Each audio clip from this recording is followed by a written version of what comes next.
Rain poured mercilessly that night, drumming against the windshield as Ryan Hale gripped the steering wheel tighter. The wipers swished back and forth, fighting a losing battle against the storm. His 6-year-old daughter, Emma, sat in the back seat, her head resting against the window, watching the blurred lights of the city. It was past 10 p.m., and all he wanted was to get home, tuck Emma into bed, and finish the stack of reports waiting on his desk. But fate, as always, had other plans. As they turned the corner near the park, Emma suddenly sat up straight. "Daddy, stop! Please!" Her voice was urgent, small but piercing through the storm. Ryan hit the brakes instinctively, his heart skipping. "What's wrong, sweetheart?" he asked, glancing back. Emma's tiny finger pointed out the window. "There! Someone's outside, and she's holding a baby." Ryan's eyes followed her gaze, and that's when he saw her. A young woman, drenched to the bone, clutching a small bundle of fabric. She sat huddled under a half-broken bus stop, her face pale and trembling. Even from inside the car, Ryan could tell something was terribly wrong. Without hesitation, he parked, threw on his coat, and stepped into the cold night. The rain bit through his clothes as he approached. "Hey!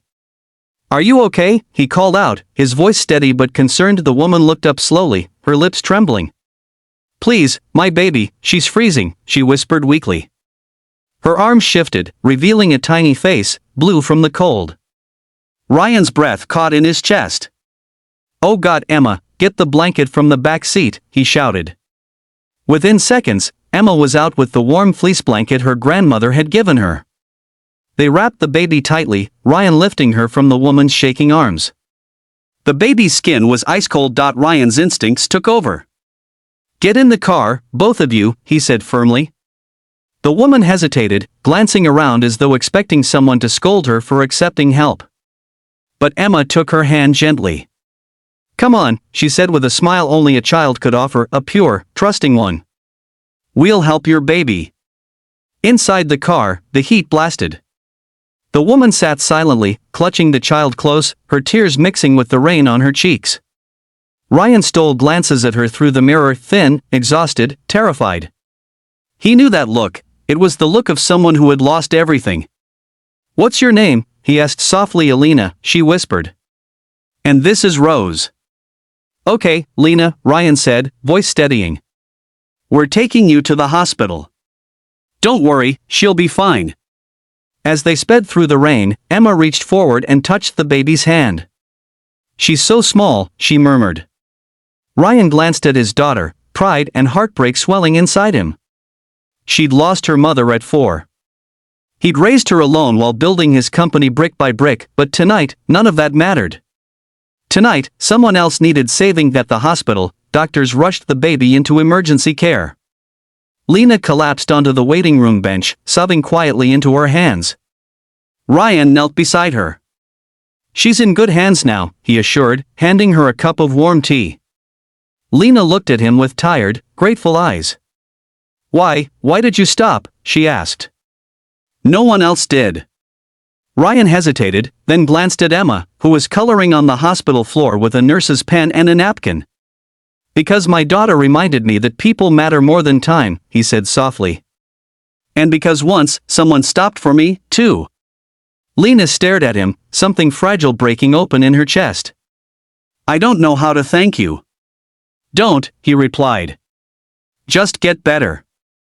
Both of you." Days passed. Rose recovered quickly, her little face returning to a healthy pink glow. Lena, on the other hand, struggled. The hospital social worker discovered she'd been evicted a month ago, after losing her job when her employer downsized. With no family nearby, she'd been sleeping in shelters and sometimes the street, doing whatever she could to keep her baby safe. Ryan listened quietly as Lena told her story one evening, sitting in the hospital cafeteria. He'd offered to pay for Rose's treatment and food without hesitation. "You don't have to," she kept saying. "You've done enough." He looked her in the eyes, firm but kind. "Lena, I don't help people halfway." Emma had grown attached to both of them, insisting on visiting every day after school. She'd bring little gifts, a toy, a drawing, a cookie she'd saved. "When you get better, you can come to our house," she said one afternoon. Lena smiled sadly, brushing Emma's hair back. "You're very kind, sweetheart." Ryan didn't say anything, but the idea stuck in his head. A week later, as the hospital discharged Rose, Lena stood outside with her small bag of belongings. The air was sharp, winter biting again. Ryan approached, hands in his coat pockets. "Where will you go now?" She hesitated, clutching Rose tighter.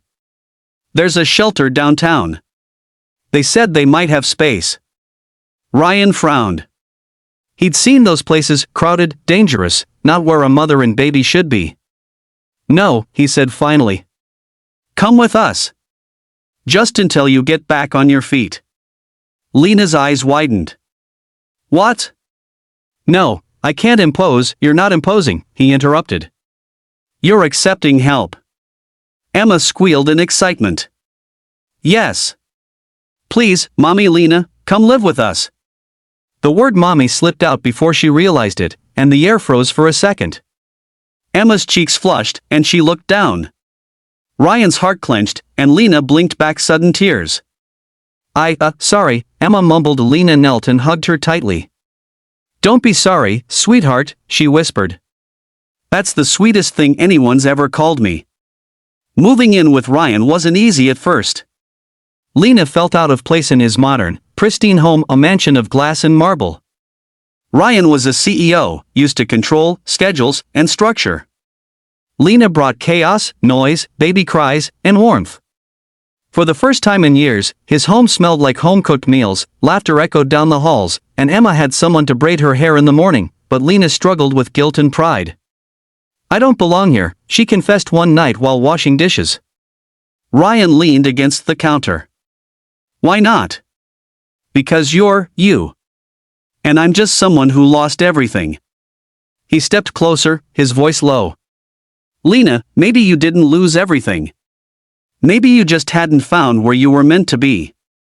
The silence between them grew soft, meaningful. Outside, snow began to fall, the world quieting as something new and fragile bloomed inside both their hearts. Months later, Lena had found a new job, thanks to Ryan's connections, but she insisted on earning her own way. Rose was thriving, Emma had a new best friend, and Ryan found himself smiling more often than not. One evening, as they sat by the fireplace, Emma dozed off with Rose in her lap. Lena watched them, tears glimmering. "You saved us, Ryan," she whispered. He shook his head. "No. You saved me. I'd forgotten what family feels like." And when he looked into her eyes, he realized something. Sometimes, saving someone else is how you end up saving yourself. Outside, the snow continued to fall, silent and steady.